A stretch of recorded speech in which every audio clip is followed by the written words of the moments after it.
Hola a todos.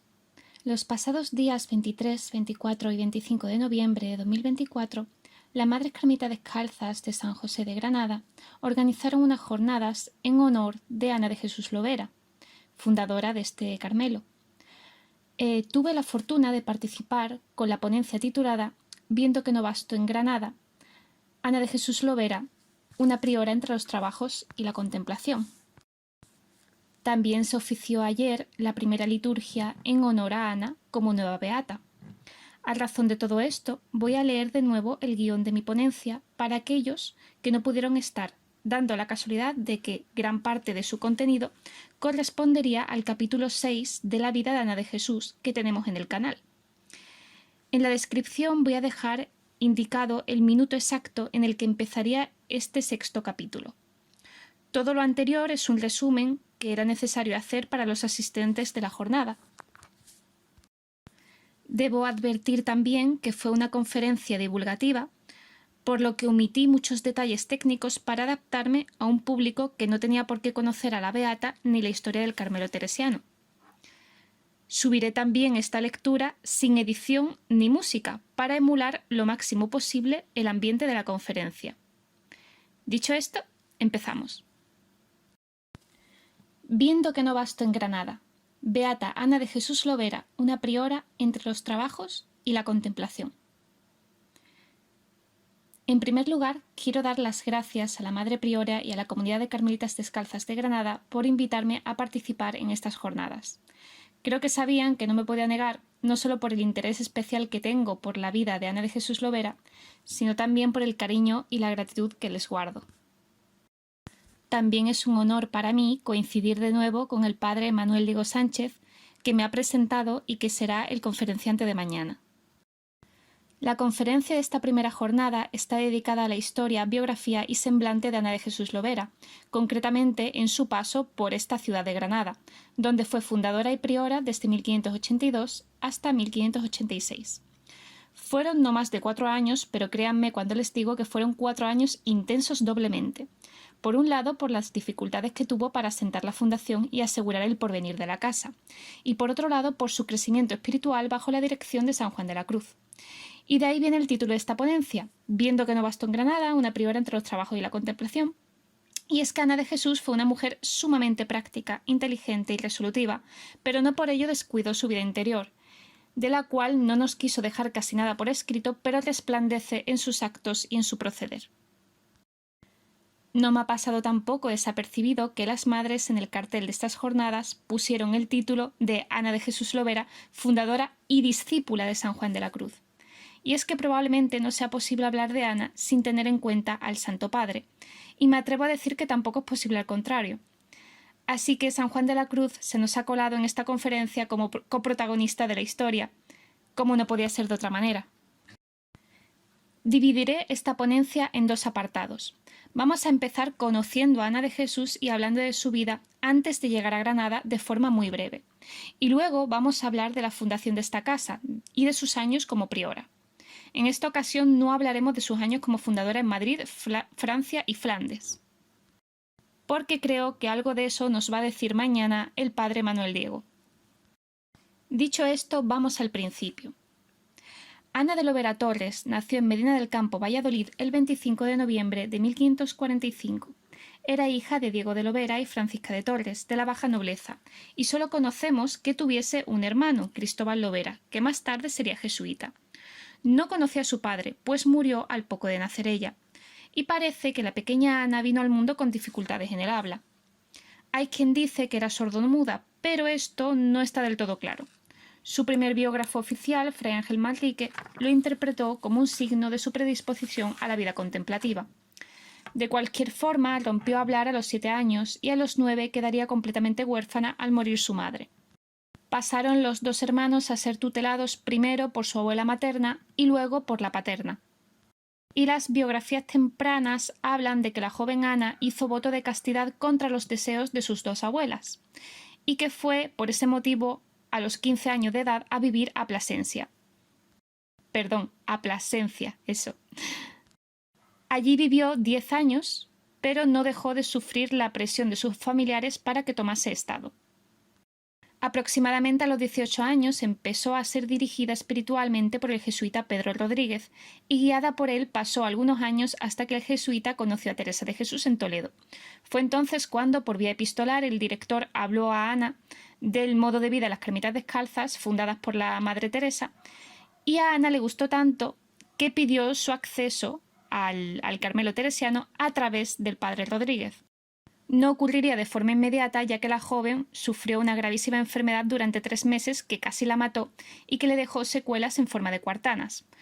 Por si no lo sabéis, las cuartanas son una especie de fiebre, casi siempre de origen palúdico, del paludismo, que vienen y remiten de 4 en 4 días, y de ahí su nombre, y eran potencialmente letales.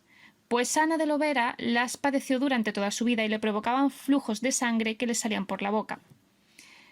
Aún así, y contra todo pronóstico, sobrevivió y Teresa de Jesús le indicó que cuando estuviese recuperada ingresase en el convento de San José de Ávila, primera fundación del Carmelo teresiano. Tomó el hábito allí el 1 de agosto de manos de la priora María de San Jerónimo, pues Teresa aún no se encontraba en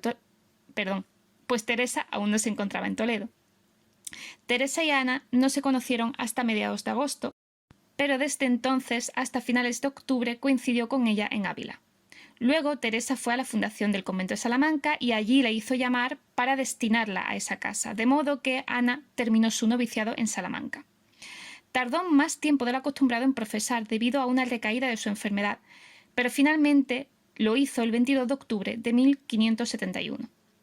Tanto el biógrafo como la memoria que de ella se conserva en el archivo conventual de Salamanca aseguran que durante la ceremonia pública de su profesión, Ana de Jesús tuvo un arrobamiento a la hora de pronunciar por tercera vez sus votos, quedando estática. A raíz de este suceso, quedó por ley en la orden que las novicias no profesasen en público. Sobre el carácter místico de estos arrobamientos no tengo autoridad para hablar, pero parece que Ana de Jesús vivió más episodios de este tipo durante los primeros años de Carmelita Descalza. En Salamanca la casa aún no estaba del todo bien asentada, pues faltaban muchas cosas por poner y entre ellas el Santísimo Sacramento. Por esta razón, Ana de Jesús pasó largas temporadas allí y durante este tiempo instruyó a las jóvenes, muy especialmente a Ana de Jesús, con quien tomó gran familiaridad. Durante estos primeros años en Salamanca, Teresa de Jesús nombró a Ana maestra de novicias, un cargo que no era para cualquiera, por la responsabilidad que suponía. También compartió celda con ella y fue testigo de la escritura de los primeros capítulos de las fundaciones. No podemos recrearnos en los detalles de esta etapa de su vida, así que vamos a vernos obligados a dar un salto a 1574.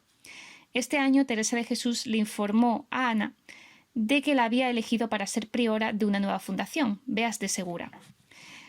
Ana salió de Salamanca en enero de 1575 y la fundación del convento de San José del Salvador de Beas de Segura se hizo el 24 de febrero. Ana de Jesús fue nombrada priora y fue en esta fundación cuando conoció a otra insigne carmelita descalza, María de San José Salazar.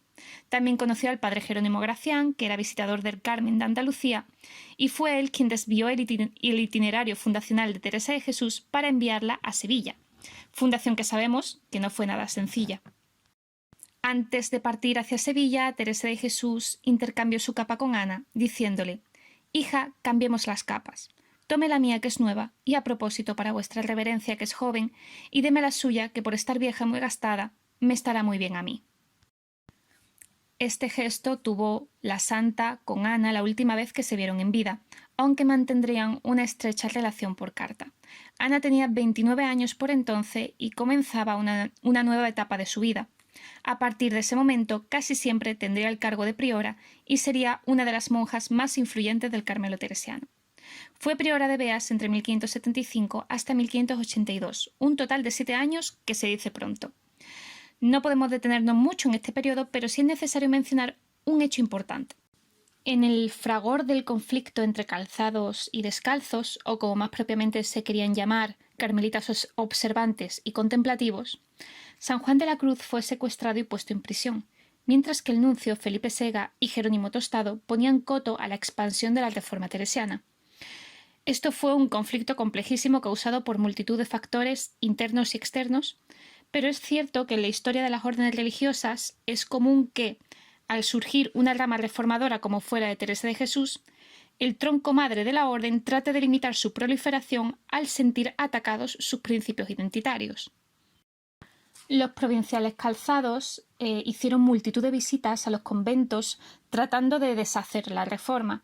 Sin embargo, Ana de Jesús se negó a recibir la visita, contestando a Juan Gutiérrez de la Madalena, provincial calzado de Castilla, de la siguiente forma: Padre nuestro, su carta de vuestra paternidad recibí, y en lo que toca a venir a este convento vuestra paternidad, como sea no más que a servirse de él y a echarnos su santa bendición, recibiremos mucha merced. Pero a visitarle no sé cómo pueda ser, porque esta casa toca en la provincia de Andalucía y no en la de Castilla, como vuestra paternidad sabe. Y así no hallo que podamos admitirle, especialmente si pretende deshacer lo que el Espíritu Santo ha obrado por medio de nuestra Santa Madre Teresa de Jesús. Y la carta no acaba ahí, sino que Ana continúa defendiendo la ortodoxia y santidad de la obra de Teresa. No podemos negar que Ana de Jesús tenía carácter, especialmente para defender la herencia de su Santa Madre. Finalmente, ni los provinciales de Castilla ni los de Andalucía se atrevieron a pisar el convento de Beas. No sabemos si porque no les dio tiempo o porque no querían enfrentarse a Ana de Jesús. Mientras tanto, Juan de la Cruz se escapó de la cárcel y fue elegido como prior del Calvario, convento de frailes cercano a Beas, que la propia Ana de Jesús había ayudado a emplazar. Juan de la Cruz llamó al convento de las Descalzas recién llegado a Beas, desnutrido y exhausto después de los meses de cautiverio. Allí se reunió con las monjas en el locutorio y les contó todo lo que había sucedido.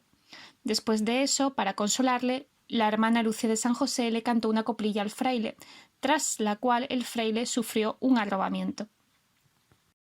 No era la primera vez que Juan de la Cruz y Ana de Jesús se veían. Ya se habían conocido en Mancera de Abajo cuando ella era tan solo una novicia, pero fue en Beas cuando por fin conectaron personal y espiritualmente. El fraile andaría todos los sábados el camino del Calvario al monasterio de San José de Salvador para confesar y dirigir espiritualmente a las monjas, e incluso fue a fundar a Baeza y no dejó de visitar recurrentemente a las Descalzas de Beas. Y no es corto el camino que separa Baeza de Beas. Muchas se convirtieron en discípulas de Juan de la Cruz y entre ellas fue especial la propia Ana de Jesús, con quien compartió una estrechísima amistad que daría sus mejores frutos en Granada. Y con esto pasamos a la segunda parte de esta conferencia, los años de Ana de Jesús en Granada. Ana de Jesús fue priora de Beas hasta julio de 1581, cuando acabó su segundo trienio y fue elegida Catalina de Jesús Sandoval. En octubre de este mismo año, el nuevo vicario provincial, Diego de la Trinidad, presentó a las monjas de Beas su idea de fundar en Granada, asegurándole muchas facilidades. El epistolario de Teresa nos revela que no le era lejana la idea. Veía con buenos ojos una fundación en la ciudad, teniendo en cuenta que los frailes asentados allí prometían muchas comodidades. Pero Ana de Jesús no lo veía tan claro. Ya había visto lo frágiles que eran esas promesas de los religiosos y lo complicado que podía volverse una empresa como esa. Según cuenta ella misma, lo encomendó todo a Dios y pidiendo que le diese luz para elegir bien, un día, acabando de comulgar, Dios le otorgó esa luz, asegurándole interiormente que fundar en Granada era su voluntad. Tanto el padre Gracián como San Juan de la Cruz estuvieron de acuerdo y el santo viajó hasta Ávila para acordar con Teresa los detalles y llevar consigo a las religiosas castellanas que la madre destinó para ello. Fue la última vez que los dos santos se vieron en vida. Las religiosas castellanas elegidas fueron de Ávila María de Cristo y Antonia del Espíritu Santo y de Toledo Beatriz de Jesús. A su vez, Teresa mandó a María de San José Salazar a que eligiese dos coristas de Sevilla, que fueron María de Jesús y María de San Pablo. Y desde Villanueva de la Jara fueron dos legas cuyos nombres no conocemos, pero que será importante que recordemos. Ana de Jesús, por su parte, escogió a tres monjas de Beas, Beatriz de San Miguel, Lucía de San José y Leonor Bautista. Eran un total de 11 las religiosas que fueron destinadas a Granada, aunque dos de ellas tuvieron que volver por algunas circunstancias que ahora vamos a explicar. El 15 de enero de 1582 partieron de Beas acompañadas por Juan de la Cruz y Pedro de los Ángeles. Llegaron a Granada el 20 de enero por la noche, alojándose en casa de Ana de Peñalosa y Luis de Mercado, dos hermanos que fueron los primeros benefactores de la comunidad. Ya por el camino sabían que el arzobispo no veía con buenos ojos la fundación y no estaba dispuesto a colaborar. Pero durante esas noches hubo tormentas muy fuertes y un rayo cayó en la casa del arzobispo, quemando parte de su librería y causando otros daños, lo cual parece que lo ayudó a cambiar de opinión. También tuvo mucho que ver la mediación del jesuita Gaspar de Salazar. Pero aunque cuando llegaron las monjas el arzobispo dio licencia para que se fundase el convento en la misma casa de Ana de Peñalosa, no quiso ayudar de ninguna otra forma porque, según él, no tenía ni siquiera para abastecer los conventos que ya había en la comunidad. En la ciudad, que ya había en la ciudad. A pesar del patrocinio de doña Ana y su hermano, eso no evitó que las monjas sufriesen harta necesidad durante las primeras semanas. Por otro lado, a las monjas les fue muy difícil encontrar una casa donde asentarse, fuese de alquiler o comprada, y tampoco venían pretendientes a la religión del gusto de la madre Ana. Se nos ha conservado la relación que Ana de Jesús hizo de esta fundación a petición de Jerónimo Gracián en 1586, escrita a modo de carta y dictada a una hermana que hacía de secretaria. En ella describe la situación de la siguiente manera. Y así empezábamos a gozar de los dichos y hechos de nuestra pobreza, porque aunque la señora doña Ana nos hacía limosna, era con mucha limitación. Y de los demás ninguno acudía, por vernos en su casa, donde acudían tantos pobres y se daban muchas limosnas a casi todos los monasterios y hospitales de esta tierra, y así entendían no pasaríamos nosotras ninguna necesidad. Y pasábamosla de manera que muchos días no pudiéramos sustentarnos con lo que esta señora nos daba, si de los mártires no nos ayudaran nuestros padres descalzos con algún pan y pescado, aunque también ellos tenían poco, por ser año de tanta hambre y esterilidad, que se padecía en Andalucía grandísima. Ropa para dormir teníamos tan poca, que no había más que la que trajimos por el camino. Era tan poca que solas 2 o 3 podían dormir en ella, y así andábamos las noches, quedándose las más sobre unas esteras que estaban en el coro, y esto nos daba tanto contento que, por gozarlo, no manifestábamos la necesidad que teníamos, antes procurábamos ocultarla, en especial a esta Santa Señora, por no cansarla. Pasábamos así lo más del tiempo que estuvimos en su casa, que fueron 7 meses. En todos ellos, desde el primer día, tuvimos muchas visitas de la gente más grave y religiosos de todas las órdenes, que no trataban de otra cosa sino de la temeridad que era comenzar estas casas con tanta pobreza y sin fundamento de comunidades humanas. Nosotras les decíamos que por eso gozábamos más de las divinas, que en confianza de la experiencia del cuidado y providencia de Dios, que tan probada teníamos en nuestros conventos, no nos daba cuidado comenzarlos así. Antes deseábamos no se hiciese de ninguna otra manera, porque teníamos esta por la más segura. Ríanse mucho al oírnos y de ver la satisfacción con que estábamos en tanta estrechura, que por guardar nuestra clausura estábamos bien apretadas. En esta misma relación cuenta la madre Ana cómo sentía en su interior que el Señor aprobaba la forma en la que se estaba haciendo la fundación y las consolaba, asegurándole que no les faltaría de nada. Concretamente le resonaba el verso del Salmo 94, que dice: «El Señor te cubrirá con sus plumas, bajo sus alas te refugiarás». Ella dio cuenta de esto a Juan de la Cruz, como su confesor, y también al jesuita Juan Bautista de Ribera, y a ambos les pareció que efectivamente esa seguridad provenía de Dios.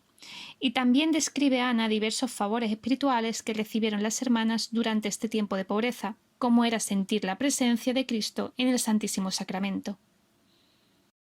Sin embargo, a pesar del detalle con el que cuenta Ana de Jesús la fundación del convento de Granada, omite un conflicto que ocurrió con la Santa Madre, y es que parece ser que Ana se descuidó en dar cuenta de cómo progresaba la empresa y no informó de los avances y decisiones adecuadamente ni al padre Gracián ni a Teresa. Y para colmo, algunas de las decisiones que por necesidad tuvo que tomar Ana rápidamente durante estos meses no fueron del agrado de la santa, entre ellas enviar de vuelta a las 2 legas que viajaban desde Villanueva de la Jara. Ana de Jesús hizo esto al ver la estrechez de la casa en la que se habían hospedado, pero ya os digo que a Teresa no le sentó muy bien. La reprimenda le llegó en forma de carta, la famosa Carta Terrible, escrita el 30 de mayo desde Burgos. En ella, la santa dice así: «En gracia me cae la varaunta que tienen de quejarse de nuestro padre provincial y el descuido que han tenido de hacerle saber de sí desde la carta primera a donde le decían que habían fundado, y conmigo han hecho lo mismo. Su paternidad estuvo aquí el día de la cruz y ninguna cosa sabía más de lo que yo le dije, que fue lo que vi por una carta que me envió la priora de Sevilla, en el que me decían compraban casa en 12.000 ducados. Donde había tanta prosperidad no es justo fuesen patentes, donde había tanta prosperidad no es mucho que fuesen patentes tan justas. Mas allá se dan tan buena maña a no obedecer que no me ha dado poca pena esto postrero, por lo mal que ha de padecer en toda la orden, y aun por la costumbre que puede quedar en tener libertad de las prioras, que tampoco le faltarán disculpas.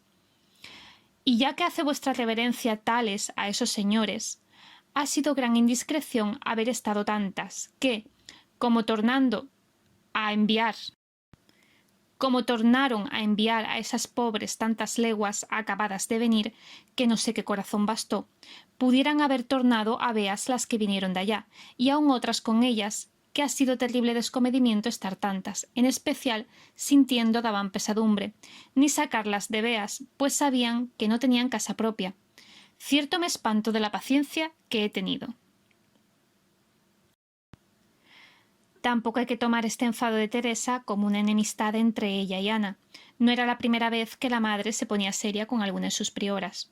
Lo había hecho ya anteriormente con María de San José y le faltaba muy poco para hacerlo también con María Bautista, que además era familiar suyo. Debemos recordar que la propia Teresa decía que bien reprendía a quien bien amaba. Y es que no son pocas las prioras de fuerte carácter que tuvo el Carmelo Descalzo en los primeros años. Mujeres de altos principios y resolutivas que a veces podían aventurarse un poquito más de la cuenta y parecer demasiado independientes. Ana de Jesús fue una de ellas, firme y tenaz, pero como todo ser humano también se equivocó, y cuando lo hizo, recibió la corrección con mucha humildad y rectificó, y de hecho conservó la carta para siempre, cosa que no solía hacer, ya que tenía la costumbre de quemarlas. Después de 7 meses de estrechez, las monjas pudieron alquilar una casa en la calle Elvira, propiedad de don Álvaro de Granada. Tomaron posesión, el 19 de agosto de este año. Vivirían 2 años en esta casa, la cual ocupó después de salidas las monjas, el Santo Oficio. También después fue destruida por un incendio y ahí se abrió la calle que creo que hoy se llama Marqués de Falces, que no sé, corrígenme los que vivan en Granada, creo que está al lado del convento de la Encarnación, pero no estoy segura. En octubre les llegó la noticia de la muerte de Santa Teresa de Jesús a las monjas de Granada. Voy a dejar que sea la propia Ana quien nos cuente cómo vivió este momento. Ella dijo así: «Yo estaba muy mala y con tan recia enfermedad que me sentía desahuciada por los médicos. Que me tenían desahuciada los médicos. Y el confesor, que era el prior del convento de nuestra orden, que ahí hay, en Granada, San Juan de la Cruz, me había estado toda aquella noche esperando a que me diesen lugar unos grandes paroxismos que tenía, para poder recibir el Santísimo Sacramento. En dándome, pedí que me dejasen sola. Y al punto vi junto a la cama a una monja de nuestro hábito, de la misma manera que andamos, tan gloriosa y cubierta de resplandor que no me dejaba percibir bien el rostro. mas mirándola decía: «Yo conozco a esta monja». Y ella sonríase y acercábaseme más, y mientras más cerca, menos la podía ver, porque a mi parecer me estorbaba el gran resplandor que traía en todo su cuerpo, y más el de la frente, que de 100 a 100 era excesivo.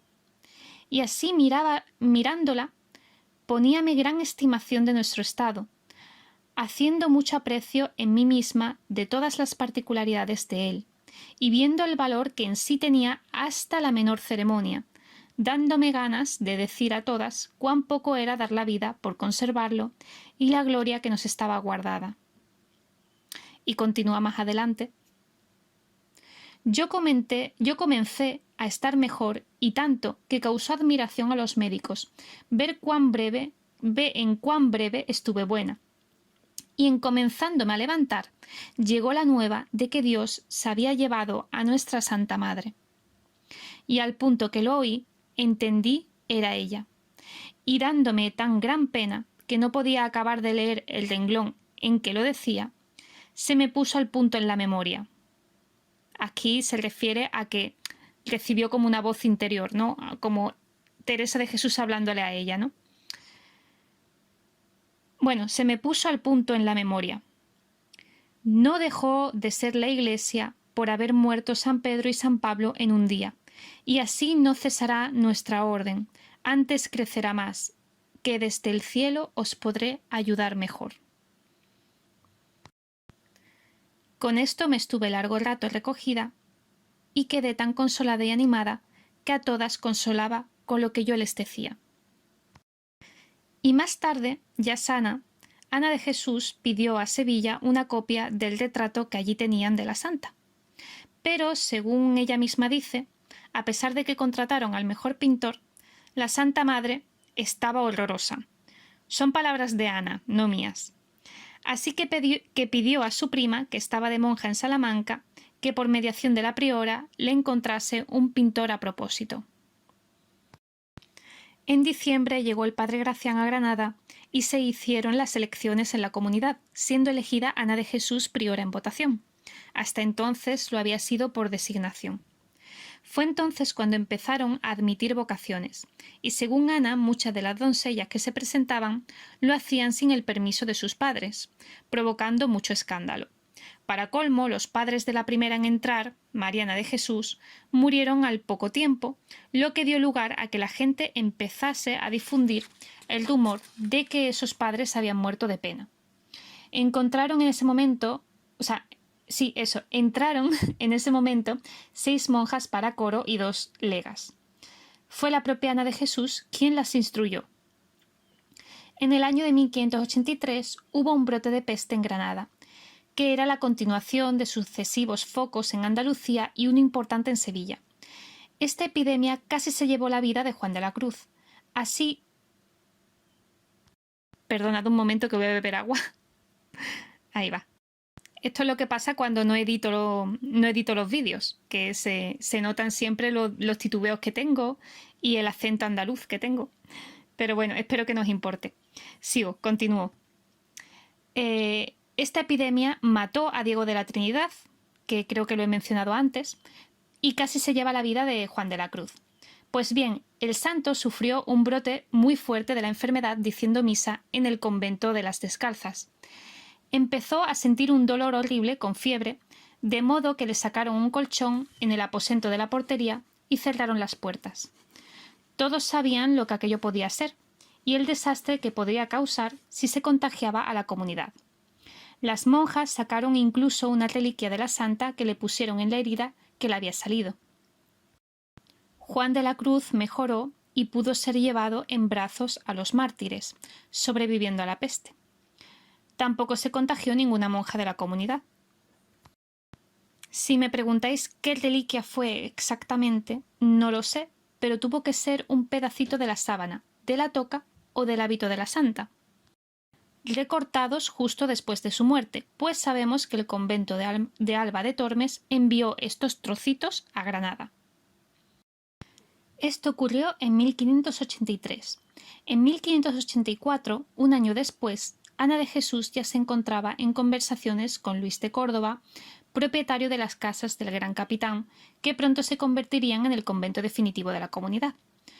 Pero mientras tanto, Ana fue elegida por la comunidad de Beas de Segura para ser priora, y lógicamente tuvo que renunciar porque no podía estar en dos sitios a la vez y la Fundación de Granada aún le quedaba mucho trabajo.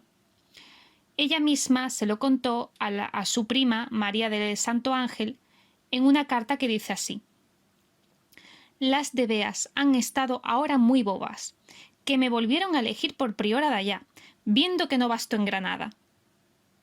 Y aquí está el título de la conferencia, viendo que no bastó en Granada. Y es que durante los 4 años que estuvo en Granada no pudo parar la priora de tener frentes abiertos. El alquiler de la casa, la compra, atender a los pretendientes y las novicias, manejar a los familiares que sabemos que muchas veces no lo ponen fácil, disponer de las dotes, abastecer la casa, atender a los benefactores, dar gusto a los caballeros y señores principales que siempre querían tratar con Ana, sufrir las muchas recaídas de su enfermedad. Y con todo eso, aún tenía ánimo y sacaba tiempo de donde no había para tratar de su alma con Juan de la Cruz, con quien se dirigía y a quien compartía todas sus inquietudes.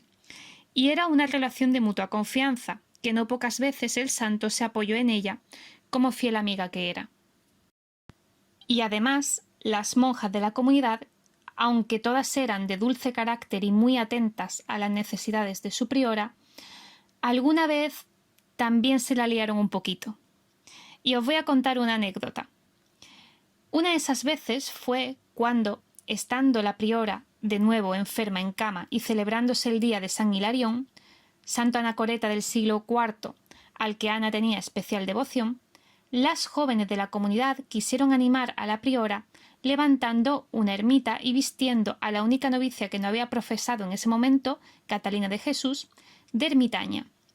El problema es que a una monja se le cayó una vela que prendió los vestidos de la anacoreta, y aunque se dieron prisa por apagarlo, dio tiempo a que se le quemase la cara, las pestañas y las cejas.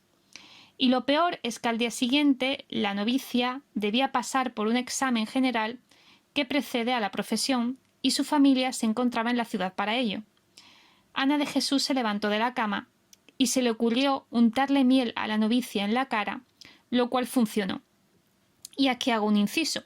Si por casualidad os quemáis, ni se os ocurre echaros miel, que es mejor ir al médico y utilizar medicamentos modernos. Pero en esta época la miel solía utilizarse porque se conocían sus propiedades. No sabían lo que eran las bacterias en ese momento, pero bueno, hoy en día sabemos que la miel tiene propiedades antibacterianas, ¿no? Y en aquella época lo sabían a su modo. Entonces utilizaban miel para este tipo de heridas. Pero vosotros, si os quemáis, por favor, tenéis que ir al médico, ¿vale? Volviendo al asunto de la casa. La historia de cómo acabaron las casas del Gran Capitán como la casa definitiva para las monjas también es muy curiosa. Resulta que el marqués de Árdales, que no sé si tiene el acento en la primera A o en la segunda, pero bueno, el marqués de Árdales, muy estimado de la duquesa viuda de Sesa, Francisca Fernández de Córdoba, estaba gravemente enfermo, y al ser tan amiga esta señora de las monjas, les pidió que rezasen por el marqués. Ana de Jesús, después de asesorarse con el jesuita Juan Jerónimo, decidió enviarle al marqués uno de los pedacitos reliquia que tenían de Teresa de Jesús, y se obró el milagro. El marqués se curó, y la duquesa ofreció a las monjas las casas del Gran Capitán. Sin embargo, la casa se hallaba en pleno pleito hereditario y se las dio a Luis de Córdoba, quien accedió a cederlas por 4.400 ducados. Para que os hagáis una idea, el cuadro que Ana de Jesús encargó de Teresa, que le vino desde Sevilla, le costó 10 ducados. Y la dote de una monja normal en aquella época, una monja carmelita descalza, solía estar entre los 500 ducados y los 1.000, ¿vale? Algunas un poquito más, otras un poquito menos, pero por ahí andaba. Bueno, pues la casa les costó lo equivalente a 5 dotes, o 4 o 5 dotes. Aun con ese inconveniente, las monjas consiguieron las casas y se trasladaron allí el 8 de noviembre de 1584, aunque no pudieron poner el Santísimo Sacramento inmediatamente porque tuvieron que ponerse de obras para adecuar el edificio. Compraron también la casa contigua del capitán Núñez, donde construyeron la iglesia y la portería. Se gastaron 14.307 maravedís en esos meses de obra, que fueron tres meses de obra, según el libro de gastos. Vivían en este tiempo las monjas en la parte alta y la misa se celebraba en los aposentos. Este mismo año el padre Gracián hizo vicario de Andalucía a San Juan de la Cruz, y por estas fechas también el santo le encomienda a Ana la gestión de la fundación del convento de Descalzas de Málaga, por si no tenía suficiente. En enero de 1585 concluye el primer trienio de la Madre Ana como priora de la comunidad y se la elige de nuevo, y en febrero se erige el convento de Málaga. Como veis, trabajos y más trabajos para Ana. El máximo consuelo que Ana tenía durante estos meses eran las visitas de Juan de la Cruz, quien no solo le daba misas y confesaba, sino que le daba pláticas a las monjas y leía los versos del cántico espiritual. Es bien conocido que Granada fue el escritorio de San Juan de la Cruz. Aquí es donde escribió la mayor parte de su obra, pero menos conocido es que las destinatarias principales de estos versos eran las monjas de la comunidad de Carmelitas Descalzas de Granada, quienes preguntaban al santo por el significado profundo de aquellos versos. Fue a raíz de estas peticiones, especialmente de parte de la Madre Ana, que el santo se decidió a escribir su Declaración de las canciones que tratan del ejercicio del amor del alma y el esposo Cristo, que así es como se tituló al principio.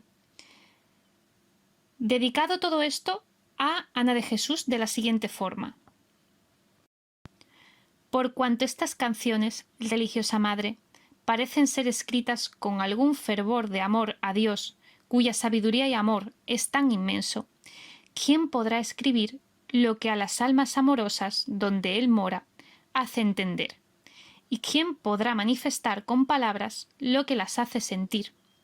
Pues vuestra reverencia, si lo ha querido, hablo con vuestra reverencia por su mandado, a la cual el Señor ha hecho merced de haberle sacado de esos principios y llevándola más adentro al seno de su amor divino, y así espero que, aunque vuestra reverencia le falta el ejercicio de la teología escolástica con que se entienden las verdades divinas, no le falta el de la mística, que se sabe por amor, en que no solamente se saben, mas justamente se gustan.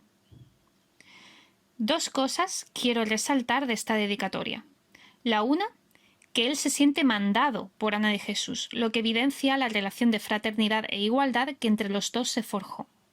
Y la otra es el examen que el santo hace del conocimiento místico de la Madre Ana, oculto para nosotros los historiadores por la falta de documentación, pero que Juan de la Cruz pudo ver y experimentar en primera persona. Y él, que fue maestro de maestros y doctor de la Iglesia como se le conoció después, vio en Ana un conocimiento amplio de la ciencia del amor, ese conocimiento infuso y misterioso que solo solo por la gracia de Dios se puede experimentar. Ojalá la Madre Ana nos hubiese regalado algún escrito que hablase de toda esa profundidad interior que cultivó, pero por desgracia debemos sacar estos datos a cuentagotas de los testimonios de sus hermanas y de la vida del santo, también de sus cartas, que algo se deja ver. Volviendo al cántico espiritual, a finales de 1584, Juan de la Cruz sorprendió a Ana con unos cuadernillos que aún no tenían ese título. La priora le confió a la hermana Isabel de la Encarnación la custodia del manuscrito en 1586, cuando ella se fue de Granada, e Isabel lo llevó consigo a Baena, Sevilla y Jaén, donde fue fundadora y murió, y donde creo que aún se conserva. También debo mencionar los extraños ejercicios y mortificaciones que le hacía pasar Juan de la Cruz a la Madre Ana. Uno de ellos ocurrió en septiembre de 1585, cuando el santo, sin motivo aparente, dejó de darle la comunión a la priora. Ella obedientemente se dejó mortificar durante varios días, hasta que el 21 de octubre le ofreció, perdón, octubre no, septiembre, el 21 de septiembre le volvió a ofrecer la comunión. En ese momento, la madre sintió que el corazón le daba un vuelco, literalmente, porque Ana padecía de palpitaciones y de otros males del corazón. Desde ese día no volvió a sentir molestias en el pecho. Parecía que se había curado, y Juan de la Cruz se lo explicó de la siguiente forma. No te extrañe, hija. Cuando los pajaritos ven llegar la aurora, no parece sino que quieren echar el resto a cantar las alabanzas del Señor. Lo propio ha hecho tu corazón, según era grande la dicha que le cupo de recibir a su Dios en persona. Y también Juan de la Cruz se lo explicó a los médicos de la siguiente forma. ¿Qué se piensan ustedes? La madre Ana está enferma de amor. Lo del corazón de Ana de Jesús también es una historia para contar. Y no me ha pasado desapercibido tampoco que las madres en el cartel de estas conferencias no han puesto una sino dos imágenes de Ana ofreciendo su corazón al Santísimo Sacramento. Tenía la madre fama de ser muy fría y severa, y de hecho más de un biógrafo antiguo y moderno la ha tratado así, la ha retratado así. Pues yo me atrevo a contradecirles, porque si hubiese sido de trato tan áspero, nunca podría haber sido tan estimada de San Juan de la Cruz, ni tan querida por sus hijas espirituales, ni mucho menos por todos esos hombres de letras que a menudo trataban con ella y buscaban sus consejos y sabias palabras. No, Ana no fue fría. Tenía un corazón enorme, pero sí que era muy pragmática y no se dejaba embaucar fácilmente. Y esa inteligencia podía ser incómoda, y esa inteligencia podía incomodar mucho a ciertas personas que esperaban que ella se rebajase y cumpliese con sus exigencias. Y como no pudieron manejarla a su antojo, dijeron que era fría. Y también se decía de ella que era severa, y cierto es que guardaba la regla y constituciones con tanto celo que los padres a veces se espantaban. Pero de puertas hacia adentro, también sabemos que era amorosa y dulce con sus monjas, y así lo atestiguan ellas mismas. Isabel de la Encarnación diría de ella: habíala dotado nuestro Señor de un excelente natural. Pero lo que nos hacía enteramente dichosas era su santa y graciosa afabilidad. El amor divino que en su modo de hablar y reprender resaltaba, hacía que todas, sin excepción, la amásemos cada vez más. Y Catalina del Espíritu Santo, dice lo siguiente. Las pláticas de Ana de Jesús versaban comúnmente sobre la oración, y así enternecían el alma. Y yo me hallaba más recogida y unida a Dios que al acabarse el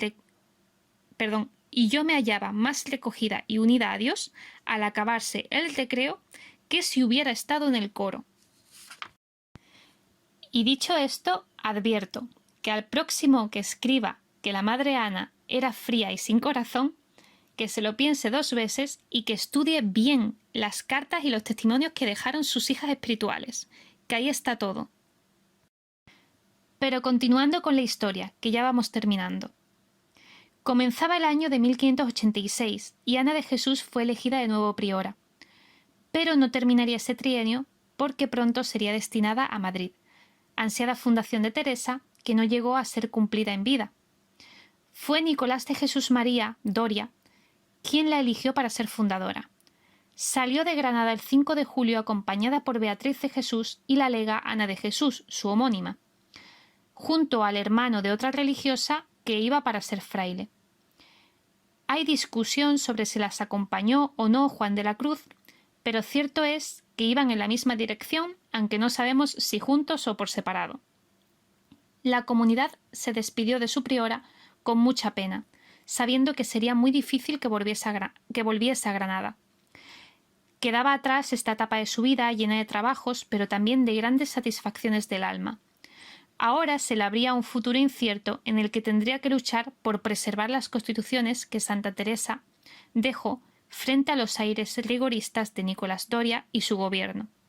Llegó incluso a organizar a las prioras para conseguir un breve pontificio y blindar la herencia de Teresa de Jesús. Y como castigo a su atrevimiento, la jerarquía de la orden la sometió a cárcel conventual durante 3 largos años.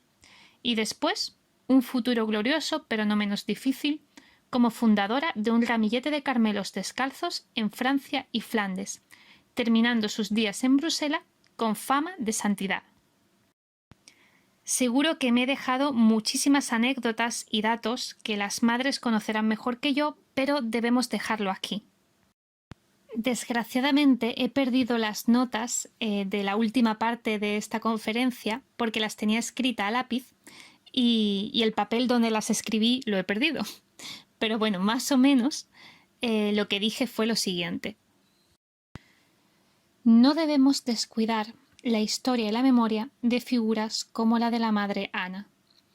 Ella sufrió la damnatio memoriae, que es así como se llama cuando de forma premeditada se saca a alguien de las páginas de la historia oficial, ya sea porque sus rivales políticos tomaron el control sobre el relato histórico o por circunstancias externas, como que el asunto no sea del interés de los historiadores contemporáneos. El caso de Ana de Jesús fue el primero. Fue una damnatio memoriae realizada, ejercida por su propia orden. Pero no es menos cierto las palabras que pronunció María de San José Salazar, compañera suya de batalla, que decían lo siguiente: la verdad saldrá a la luz más fuerte cuanto más te hayan oscurecido. Algo así, decía María de San José. Pues bien, hoy estamos celebrando esa luz, con esta beatificación y con estas jornadas, y con toda la producción científica que va a surgir. Con ello se celebra la luz de Ana de Jesús Lovera, sepultada por la historia oficial de su propia orden y ahora rescatada también y también por su propia orden. Entonces, bueno, quería terminar la conferencia con esa pequeña nota de que no lo descuidemos. Ahora lo tenemos muy fresco porque ha sido recientemente beatificada, pero durante los años que vienen ahora hay que seguir recordándola y hay que seguir estudiando a las carmelitas descalzas, no solo a las más influyentes, a las que dejaron una huella más grande, sino también a todas esas que tuvieron una vida un poco más discreta, que no fueron menos importantes por ello, pero la historia no las ha recogido con esa prevalencia. Y bueno, para eso está también proyectos como Teresa Hereditas, que es un proyecto de divulgación, y también estamos creando una aplicación para uso de los investigadores, y otros proyectos de investigación financiados por el Ministerio, como el de Mulier Fortis Mulier Docta, dirigido por Esther Borrego, ¿no? Entonces, bueno, es esperanzador el futuro que le queda a este campo de estudio, y por fin la memoria de Ana de Jesús resplandece como debe de ser.